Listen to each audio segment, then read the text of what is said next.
Is safety a liability or an asset? How many organizational leaders want someone to be injured at work? None. Not one. And because of this fact, it's often difficult to explain the differences in safety results among facilities. Yet, when leadership shares their views on safety, there is a remarkable consistency. Injuries are bad for people and bad for business.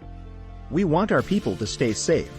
So, what explains the disparate outcomes given such a consistent commitment? The answer is simple. In business, a leader must make business decisions. All leaders want safe outcomes, but most see safety as a liability. Only a few see safe outcomes as an asset. This difference in view determines their business decisions and ultimately determines their outcomes.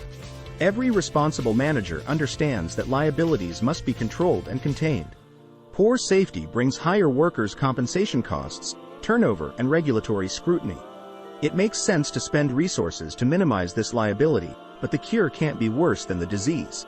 But for leaders who view safety as a liability, once their cost of compliance is less than their old safety costs, they're satisfied. In contrast, leaders who see safety as an indispensable asset make a different calculation. These leaders understand that businesses must be moral institutions existing to contribute to the common good. As such, treating people with dignity and respect allows employees the basis for choosing to give their best to the company.